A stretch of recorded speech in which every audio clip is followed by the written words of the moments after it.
শুরুতে আমরা আল্লাহ রাব্বুল ইজ্জত ওয়াল জালালের দরবারে শুকরিয়া জানাচ্ছি, যিনি আমাদেরকে আমাদের প্রিয় মাতৃভূমি বাংলাদেশ থেকে হাজার হাজার কিলোমিটার দূরে সূর্যোদয়ের দেশ জাপানের টোকিওর এই হলরুমে একত্রিত হওয়ার সুযোগ করে দিয়েছেন। আমরা সবাই পড়ছি কালিমাতুশ শুকর, আলহামদুলিল্লাহ। আল্লাহ তাআলা শুকরিয়া জ্ঞাপনের পাশাপাশি আপনারা যারা আজকের এই প্রোগ্রামে উপস্থিত হয়েছেন, আমি তাদের সবাইকে অন্তরের অন্তঃস্থল থেকে শুকরিয়া জানাই। আমি জানি যে তারা খুব ব্যস্ত, জাপানের সময়ের দাম অনেক বেশি, মানুষ অনেক পরিশ্রমী। এত ব্যস্ততা পেছনে রেখে আল কোরআনের দুর্বার আকর্ষণে কোরআন প্রেমী হয়ে কোরআনের কথা শুনবার জন্য, ইসলামের গাইডলাইন গুলো জানবার জন্য আপনারা সময় ব্যয় করে এসেছেন। আমি সবাইকে অন্তরের অন্তঃস্থল থেকে শুভেচ্ছা মোবারকবাদ জানাই।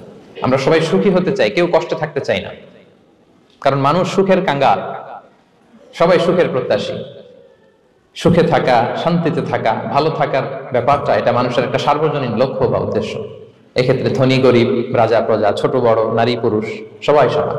সবাই আমরা সুখী হতে চাই, শান্তিতে থাকতে চাই, কেউ কষ্টে থাকতে চাই না।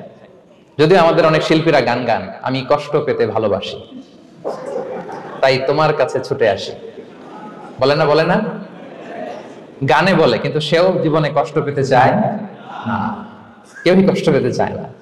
এটা গান মেলানোর জন্য বলেছে যে আমি কষ্ট পেতে ভালোবাসি, তো আসলেই কেউই কষ্টে থাকতে চায় না। সবাই আমরা সুখী হতে চাই। কি হতে চাই? কেউই কষ্টে থাকতে চাই না। তো কিভাবে আমরা একটা সুখী সমৃদ্ধ জীবন পেতে পারি, এই টপিকের উপর আজকে আমরা কিছু কথা বলবো।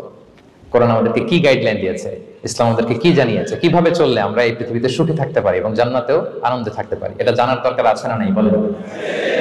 সুখ বিষয়টা এত জরুরি, এত গুরুত্বপূর্ণ যে ইউনাইটেড নেশনের জেনারেল অ্যাসেম্বলি প্রতি বছর মার্চের 20 তারিখে দ্য ইন্টারন্যাশনাল হ্যাপিনেস ডে হিসেবে ঘোষণা করেছে, মানে আন্তর্জাতিক সুখ দিবস। কি দিবস?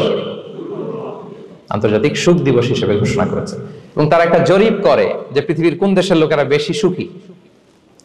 তো সে জরিপে বিশ্বের সবচেয়ে সুখী দেশের তালিকায় টানা কয়েকবার যে দেশটায় নাম উঠে এসেছে সেটা হচ্ছে ফিনল্যান্ড।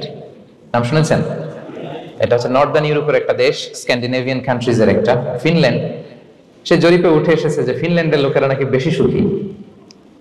তো আজকে আমরা দেখবো কারণ কি, তাদের তো সুখের কারণ, এটা আমরা খুঁজে দেখবার চেষ্টা করব। ফিনল্যান্ডে একটা ইউনিভার্সিটি আছে, ইউনিভার্সিটি অফ হেলসিঙ্কির একজন রিসার্চার জেনিফার ডি পাওলা, সে 2টা কারণ উল্লেখ করেছে বেসিকলি, যে বারবার ফিনল্যান্ডের নাম উঠে আসছে কেন, কেন তারা সুখী। তো প্রথম যে কারণটি সে আইডেন্টিফাই করেছে সেটা হচ্ছে তাদের হেলদি লাইফস্টাইল। তারা হেলদি লাইফস্টাইলে অভ্যস্ত, প্রকৃতির সাথে তাদের নিবিড় একটা সান্নিধ্য আছে এবং সেই সাথে স্বাস্থ্যসম্মত তাদের কর্মজীবন, হেলদি লাইফস্টাইলের কারণে তারা হ্যাপি। তো আমি খুঁজে দেখলাম যে এখন ফিনল্যান্ডের লোকেরা হেলদি লাইফস্টাইলের কথা বলে, যেটা বিশ্ব ইসলাম 1500 বছর আগেই আমাদেরকে জানিয়ে গিয়েছে, ঠিক কিনা বলেন? আপনি যদি বিষ্ণু ইসলামের বায়োগ্রাফি একটু চেক করেন, দেখবেন যে কতটা অর্গানিক লাইফ বিষ্ণু ইসলাম লিড করেছেন। প্রকৃতির সাথে বিষ্ণু ইসলামের সম্পর্ক যে কতটা নিবিড় ছিল, আপনি শুনলে অবাক হবেন।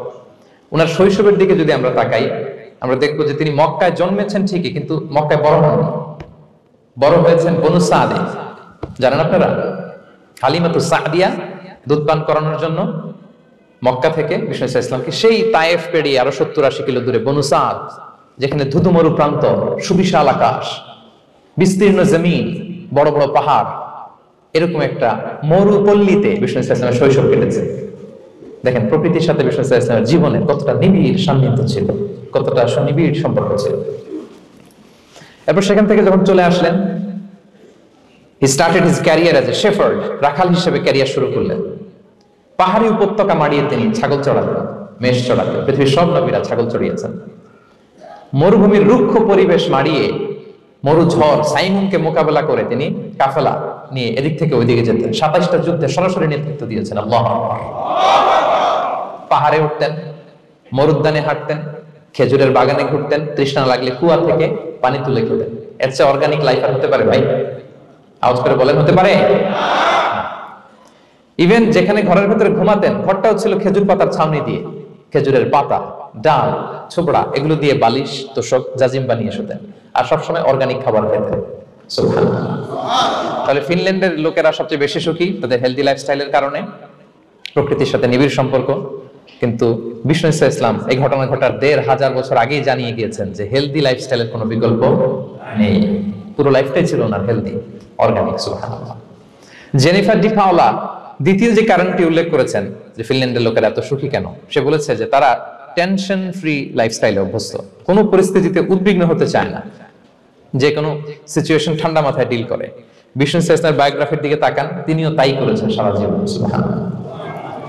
সাধ্যের সবটুকু বিষ্ণু ইসলাম করতেন, সর্বোচ্চ চেষ্টাটুকুন করে চেষ্টা প্রচেষ্টা শেষে কর্ম শেষে ফলাফলের জন্য তিনি আল্লাহর উপর নির্ভর করতেন। তাওয়াক্কুল আলাল্লাহ, উদ্বিগ্ন হতেন না, মাথা ঠান্ডা রেখে সিচুয়েশন ডিল করতেন। এর কারণ আমাদের জীবনে এমন অনেক কিছু ঘটে যায় যেটার উপর আমাদের কোনো হাত থাকে না, তো যেটার উপর আমার নিয়ন্ত্রণ নাই সেটা নিয়ে আমি উদ্বিগ্ন হয়ে লাভ আছে?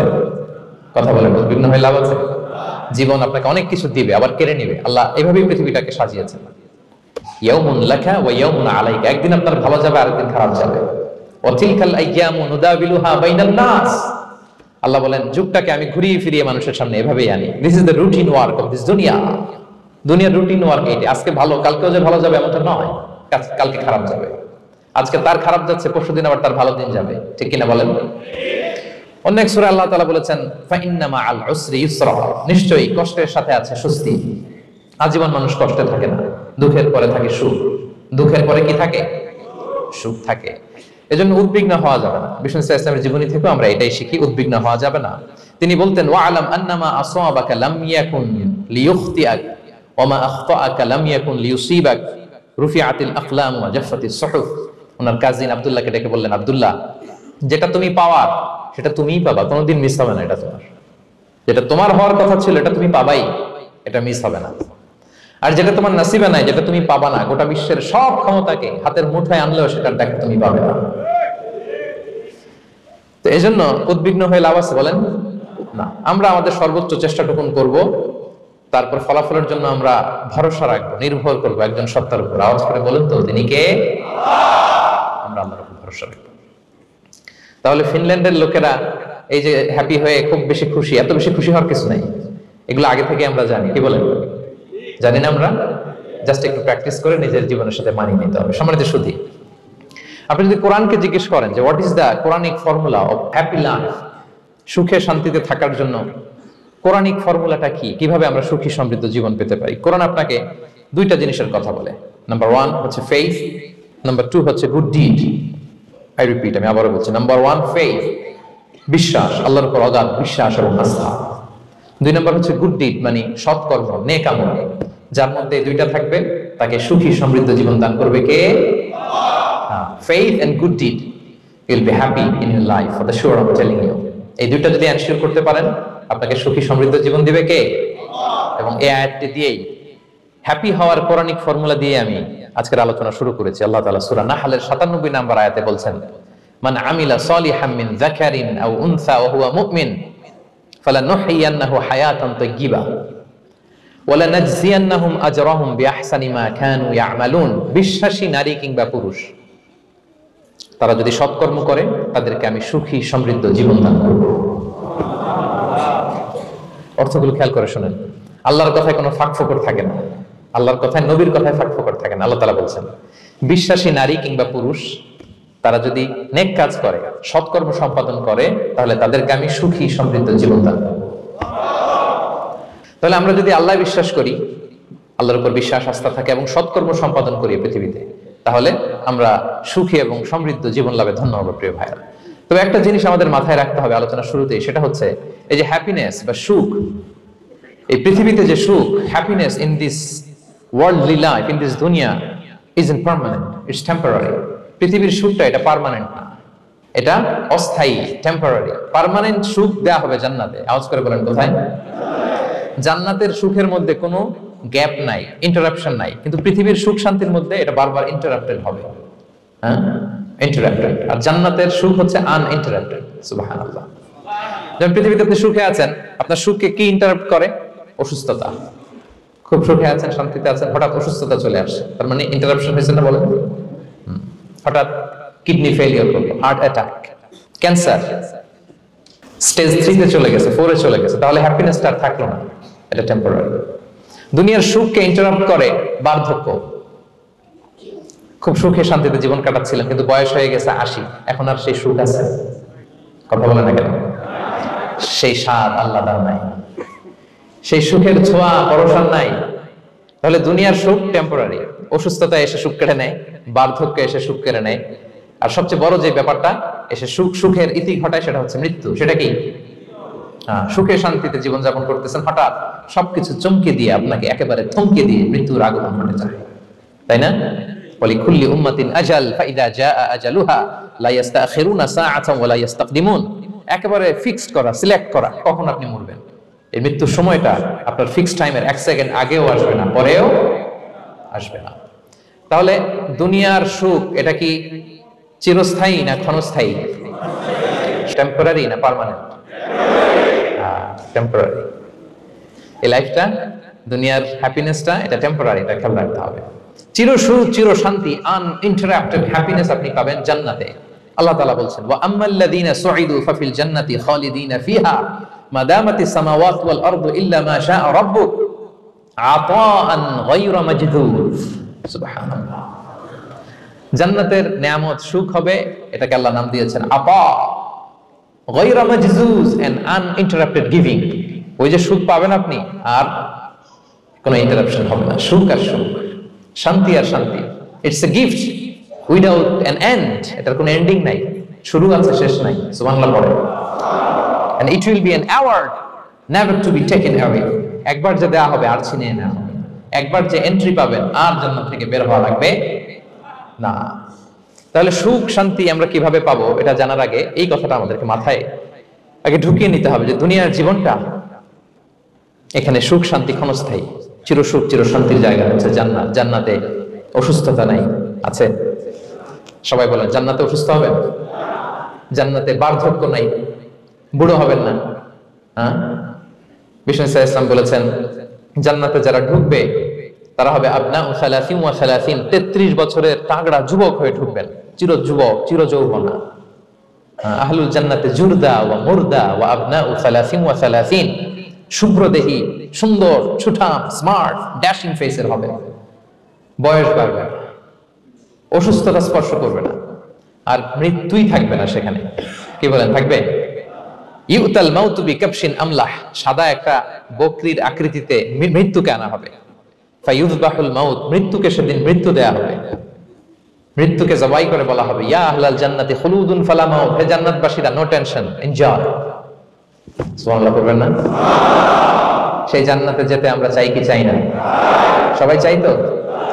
আমরা এই ওটা এপিক সিভিক হলে যেমনি একত্রিত হলাম, আল্লাহর জান্নাতেও যেন আমরা একত্রিত হতে পারি। আল্লাহ তৌফিক দান করুন। আমিন। আল্লাহুম্মা আমিন ইয়া রাব্বাল আলামিন। প্রিয় সুধী, তাহলে কোন টপিকে আমরা এগোচ্ছি আপনারা বুঝতে পারছেন তো না? পারছেন? আলহামদুলিল্লাহ। কি করে আমরা একটা সুখী সমৃদ্ধ জীবন পেতে পারি? এবার আমি মূল আলোচনায় ঢুকে যাচ্ছি। আল্লাহ বলেন ফালানুহিয়ান্নাহু হায়াতান তাইয়্যিবা, ইসলামের গাইডলাইন মেনে চললে আমি তোমাদেরকে হায়াতে তাইয়্যিবা দিব। এই শব্দটা আপনারা প্রায় শুনেছেন না? আমরা বলি না যে আমার জন্য দোয়া করবেন আল্লাহ যেন আমাকে হায়াতে তাইয়্যিবা দেয়, বলি কিনা? অনেক মাশায়েখদের কাছে দোয়া চাইলে দেখবেন যে ওনারা বলে যে আল্লাহ তোমাকে হায়াতে তাইয়্যিবা নসিব করুন, বলে না? এটা কি বলে? সুখী সমৃদ্ধ জীবন। আল্লাহ তাআলা আমাদের সবাইকে হায়াতে তাইয়্যিবা নসিব করুন। আমিন। তো কি করে আমরা এই হায়াতে তাইয়্যিবা পেতে পারি?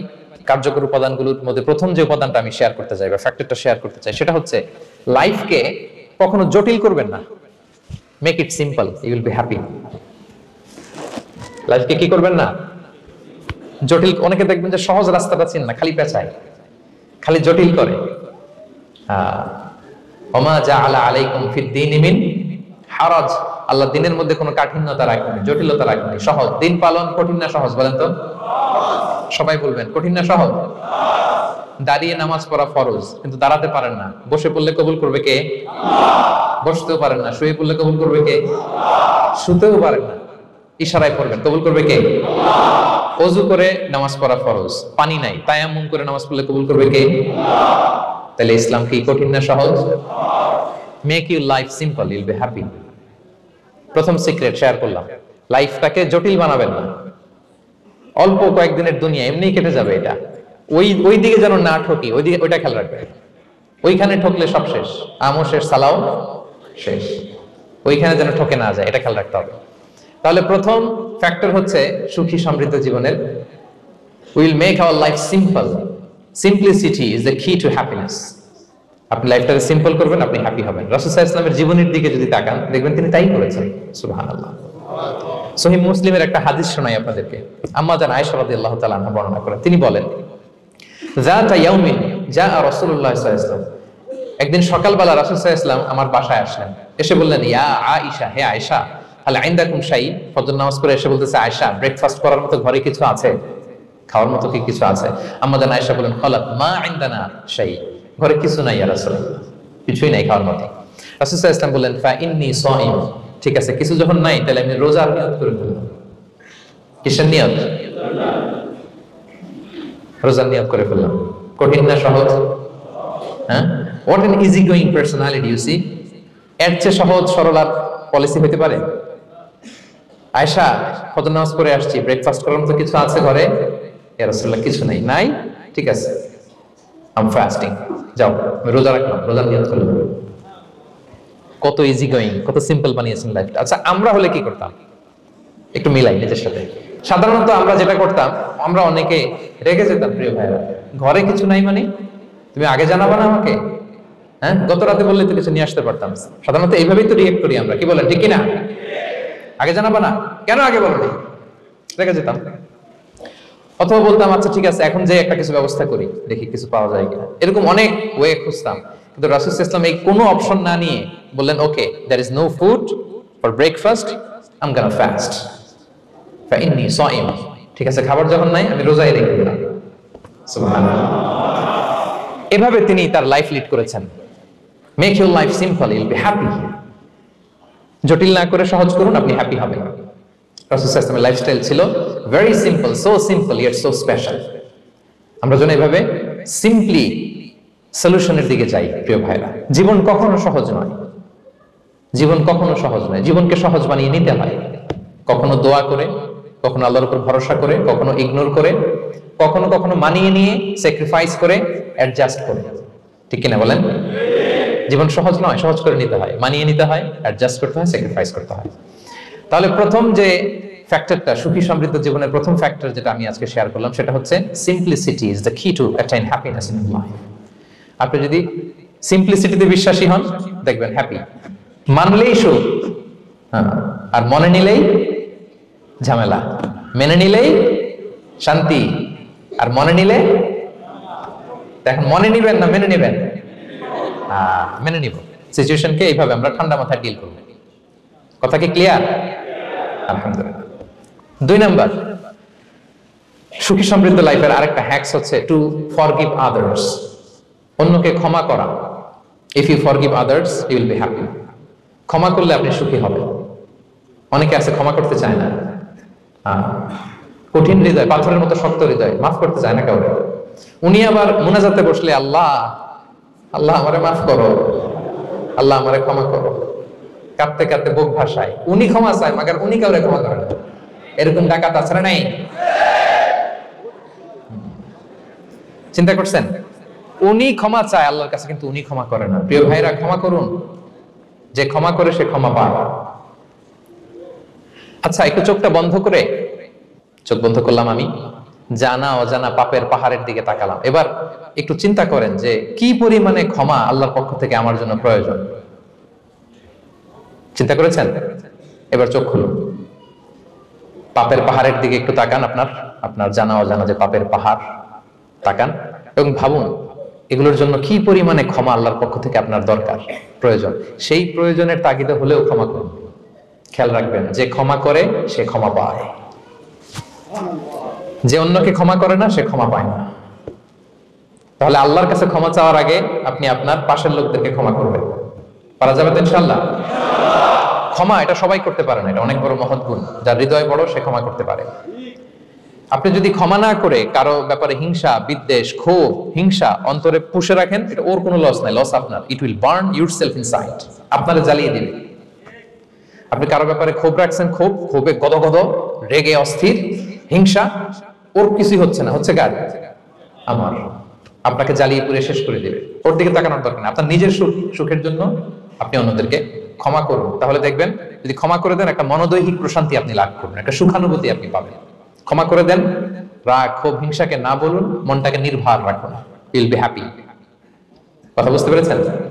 এবার চমৎকার একটা হাদিস শোনাবো, যা বলবো তার পক্ষে হাদিস শোনাবো।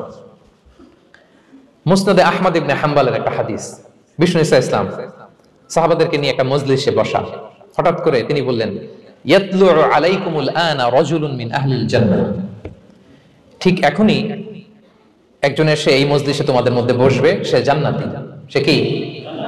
এটা শোনার পরে তো সব সাহাবারা নড়ে চড়ে বসলো, কি রে, রাসূল সাল্লাল্লাহু আলাইহি ওয়াসাল্লাম একজনকে জান্নাতের অ্যানাউন্সমেন্ট দিচ্ছে, কে সে, কি তার আমল? তো দেখা গেল এক আনসারী সাহাবা প্রবেশ করেছে, তার জুতা দুইটাকে বগল দাবা করে, কিন্তু কেউ তারে চিনে না। তারা যে এক্সপেকটেশন করছিল যে খুব আল্লাহওয়ালা এমন কেউ আসবে, না, সাধারণ, চিনে না কেউ তাকে। সবাই অবাক হয়ে, কি তার আমল, রাসূল সাল্লাল্লাহু আলাইহি ওয়াসাল্লাম তাকে জান্নাতি বলে ঘোষণা দিয়েছে। কিছুদিন পরে আবারও আরেক মজলিসে রাসূল সাল্লাল্লাহু আলাইহি ওয়াসাল্লাম বললেন, ইয়াতলু আলাইকুমুল আনা রাজুলুন মিন আহলিল জান্নাহ, এখন একজন লোক আসবে, সে জান্নাতি। সবাই আবার নড়ে চড়ে বসলো, খেয়াল করলো, দেখি কে আসে, দেখি কে আসে। দেখলো আবার সেই আনসারী সাহাবী আসলো, সবাই তো অবাক। তার কিছুদিন পরে আরেক মজলিসে রাসূল সাল্লাল্লাহু আলাইহি ওয়াসাল্লাম বললেন, ইয়াতলু আলাইকুমুল আনা রাজুলুন মিন আহলিল জান্নাহ, এক লোক আসবে এখন, সে জান্নাতি। সবাই অবাক, দেখি কে আসে, আবার সেই আগের লোকটি আসে। সুবহানাল্লাহ। সাহাবীরা অবাক, সবচেয়ে বেশি অবাক হয়েছেন আব্দুল্লাহ ইবনে আমর ইবনে আল-আস রাদিয়াল্লাহু তাআলা আনহু। তিনি অবাক হলেন, ঘটনা কি? কারো ব্যাপারে তো নবীজি এমন বলেন না, কি তার আমল, কি তার গোপন রহস্য, দেখি তো খুঁজে বের করা যায় কিনা। তিনি ওই সাহাবীর বাড়িতে গেলেন, যে কৌশল করে একটা কথা বললেন, প্রিয় ভাই, আমি তোমার ঘরে মেহমান হতে চাই, অনেকদিন ধরে আমার আব্বার সাথে আমার একটু মনোমালিন্য, বাসায় না থেকে তোমার বাসায় থাকবো। আসলে মনোমালিন্য এখন হয় নাই, আগে হয়তো কখনো হয়েছে, ওইটাকে একটু কৌশল করে বলাকে আরবিতে তাওরিয়া বলে। কি বলে? তাওরিয়া, মানে একটু টুইস্ট করে কথা বলা, মিথ্যা হয় না, এটাকে তাওরিয়া বলে। তো আরবরা তো, সাহাবারা তো মেহমান পেলে খুশি হতেন। তিনি বললেন, হ্যাঁ অবশ্যই মেহমান হবেন, আহলান ওয়া সাহলান, আসুন। 3 দিন ওই সাহাবীর বাড়িতে তিনি থাকলেন, খেয়াল করলেন কি করে না করে, ইবাদত, শেষ রাতে, মাঝরাতে। কিন্তু তিনি হতাশ, অনেক খেয়াল করার পরে হতাশ, না যেই আশা নিয়ে আসছি এরকম কিছুই দেখা যাচ্ছে না। শেষমেশ 3 দিন পরে তিনি খুলেই বললেন যে, ভাই আসলে তেমন কিছু হয় নাই আমার বাবার সাথে, যে কারণে আমি তোমার বাসায় এসেছি। আমি এসেছি তোমাকে ফলো করবার জন্য। ফলো করবার জন্য? কারণ কি? তখন তিনি বললেন, 3টা ভরা মজলিসে বিষ্ণু ইসলাম তোমাকে জান্নাতি বলে ঘোষণা দিয়েছে। আমি দেখতে চেয়েছি যে তুমি কি আমল করো, কি তোমার এমন আমল যে কারণে তুমি জান্নাতি, একটু দেখার জন্য এসেছি। রাসূল সাল্লাল্লাহু আলাইহি ওয়াসাল্লাম তোমাকে 3 বার জান্নাতি বলে ঘোষণা দিয়েছে, কিন্তু দেখলাম না, তুমি নামাজের সময় নামাজ যাও, শেষ সাথে তাহাজ্জুদ পড়ো, তাও 2-4 রাকাত, কোনোদিন পড়ো কোনোদিন পড়ো না, কোরআন তেলাওয়াত করো, দান সদকা স্বাভাবিক করো, অস্বাভাবিক কিছু না, আমাদের মতোই, কখনো কখনো আমাদের চেয়েও কম। তো কি তোমার গোপন রহস্য? ওই সাহাবী বলে, আমিও জানি না। কেন যে নবী সাল্লাল্লাহু আলাইহি ওয়াসাল্লাম বলছে আমিও জানি না, তবে তবে তবে একটা ব্যাপার আমি মনে করি, হয়তো এটা আল্লাহর কাছে পছন্দনীয় হতে পারে। এইবার তো আব্দুল্লাহ বলে, ওই তবেটা কি বলবে? সেটা কি? একটা আমল তুমি করো, এটা হয়তো আল্লাহর ভালো লাগতে পারে, সেটা কি আমাকে বলো। তখন সেই আনসারী সাহাবী বলল যে, আমি প্রতিদিন যখন রাতে বিছানায় ঘুমোতে যাই, আমি ঘুমোতে যাওয়ার আগে সবাইকে ক্ষমা করে তারপর বিছানায় যাই। আমি কারো ব্যাপারে আমার অন্তরে, আমার হৃদয়ে কোনো হিংসা, বিদ্বেষ, ক্ষোভ, রাগ পেলে পুষে রাখি না। আমি ওই দিনেরটা ওই দিন মিটাই ফেলি, আল্লাহরে বলি, আল্লাহ আজকে আমার যে কষ্ট দিয়েছে, জুলুম করেছে, যার সাথে আমার মনোমালিন্য হয়েছে, কারো ব্যাপারে কোনো কমপ্লেইন, অভিযোগ, রাগ, ক্ষোভ কিংবা হিংসা আমার হৃদয়ে নাই, আল্লাহ আমি সবাইকে মাফ করে দিলাম। এটা বলে আমি বিছানায় ঘুমাতে যাই। আল্লাহু আকবার। আব্দুল্লাহ ইবনে আমর ইবনে আল-আস বলেন, হাদা হুয়া, আরে এটাই তো সেটা যেটা তুমি ছোট আমল মনে করছো, এটা এত সহজ নয়। আমরা অনেকেই হয়তো এটা পারি না, তুমি পেরেছো, এজন্যই আল্লাহ তাআলা তোমার মর্যাদা বাড়িয়ে দিয়েছে। পড়েন সুবহানাল্লাহ। প্রিয় ভাইরা, যে ক্ষমা করে তার মর্যাদা বাড়িয়ে দেয় কে? এখন থেকে কি করবেন? অন্তরে ক্ষমা, রাগ, ক্ষোভ এগুলো পুষে রাখবেন। কি করবেন? পারবেন? আমরা এখন থেকে ঘুমোতে যাওয়ার আগে ক্ষমা করে দিব। আপনি যদি ক্ষমা করতে পারেন, অনেকে পারে না, না পারলে সে কষ্ট পায়, তার মধ্যে কষ্ট কাজ করে। আপনি যদি কষ্টটাকে হালকা করতে চান, আপনি ক্ষমা করে দিবেন। রাসূল সাল্লাল্লাহু আলাইহি ওয়াসাল্লাম মক্কা বিজয়ের পরে সাধারণ ক্ষমার ঘোষণা দিলেন। 3-4 জনকে তিনি এক্সিকিউশন করলেন, শাস্তি দিলেন। তারপরে তিনি সাধারণ ক্ষমা, যে তাকে মেরেছে, বাড়ি হারা করেছে, ঘর হারা করেছে, নামাজ পড়ার সময় ওটার নারী ভুঁড়ি চাপিয়ে দিয়েছে, ফাঁস লাগিয়েছে গলায়, সবাইকে গণক্ষমা। তিনি বলেছেন, লা তাসরিবা আলাইকুমুল ইয়াউম ইযহাবু ফাআনতুমুত তুলাকা, যে কোনো প্রতিশোধ নাই, সবাইকে আমি ক্ষমা করে দিলাম। তাহলে যদি আপনি হ্যাপি থাকতে চান, আপনি যদি মনোদৈহিক প্রশান্তি চান, ঘুমোতে যাওয়ার আগে আমরা কারো ব্যাপারে রাগ, খুব হিংসা রাখবো না। হিংসা এমন ভয়ঙ্কর, এটা আপনারা জ্বালায় ফেলবে ভিতর থেকে। It will burn yourself inside. তাহলে আমরা ক্ষমা করব। কি করব? তাহলে আমরা হ্যাপি হব। তাহলে কয়টা ফ্যাক্টর বললাম? 1 নম্বরে কি ছিল? Simplicity, make your life simple, you'll be happy, right? 2 number, ক্ষমা। আমরা ক্ষমা করে দিব, ক্ষমাশীল হব, কারণ আমারও তো ক্ষমার দরকার আছে, কি বলেন? আমি গোদ ধরে থাকলাম, আমি মাফ করি না, কিন্তু আমি আবার মাফ চাই, এরকম করা যাবে না। ক্ষমা করব, তাহলে আমরা ক্ষমা পাবো ইনশাআল্লাহ। সুখী সমৃদ্ধ জীবনের 3 নাম্বার ফ্যাক্টর হচ্ছে try to make others happy, you will be happy. আপনি অন্যকে হ্যাপি রাখার চেষ্টা করেন, দেখবেন যে আপনি হ্যাপি হয়ে গেছেন। আমরা সবাই নিজেকে নিয়ে ব্যস্ত, আমার আমার আমার বলতে বলতে অস্থির, আর স্বস্তি আসে না হৃদয়ে, চিত্তে শান্তি নাই, অস্থির। কারণ আমি আমার এগুলো বললেই অশান্তি হয়। আর যদি আমরা সবাই এইভাবে প্ল্যান করলে সুখ শান্তি ঢেলে দেয় কে? 3 নাম্বার হচ্ছে try to make others happy, will be happy. অন্যরে হ্যাপি বানাতে চান, আল্লাহ আপনারে হ্যাপি বানায় দিবে। অন্যকে হেল্প করেন, অন্যকে দেন, দেখবেন কি সুখ। প্রিয় ভাইরা, দেয়ার যে কি আনন্দ, এটা যে দেয় না সে টের পায় না। দেয়ার যে কি আনন্দ, এটা যে দেয় সে পায়। দিলে একটা সুখানুভূতি আছে, অন্তরে একটা সুখ আছে। আপনি যে দান করলেন, এই সওয়াব তো আল্লাহ আপনার জন্য রেখে দিয়েছেন। আপনার ছোট্ট দান, এটাকে পেলে পুষে বাড়িয়ে, কামা ইউরাব্বি আহাদুকুম ফুলুওয়া, বুখারীর বর্ণনা, যেমনি মনিব গরু পালে, বাছুর পেলে বাচ্চাটারে বড় করে, আল্লাহ বলে তোমার ছোট্ট দানটাকে পেলে পুষে বড় করে আমি উহুদ পাহাড়ের সমান করে তোমার আমলনামায় ঢুকাই দেব। এটা তো জমা আছে, কিন্তু ইনস্ট্যান্ট ইমিডিয়েট রিওয়ার্ড একটা আছে, তাৎক্ষণিক পাবেন দিলেই। ওটা কি? সুখ। আওয়াজ করে বলতে হবে, এটা কি? দিলে যে কি সুখ, এটা যারা দেয় না, যারা পকেটে হাত ঢুকায় রাখে, পকেট থেকে বের করতে চান, এরা এটা বুঝে না। দেন দেন, আল্লাহ বলে এই বনি আদম দাও, দিলে আমি তোমার দেব। আনফিক ইয়া ইবনা আদম উনফিক আলাইক, এই বনি আদম দাও, আমি তোমার দেব। মদিনার সবচেয়ে গরিব সাহাবী হচ্ছেন বেলাল ইবনে রাবাহ রাদিয়াল্লাহু তাআলা আনহু। ওনার অ্যাসেটের পরিমাণ কত জানেন? একটা লুঙ্গি।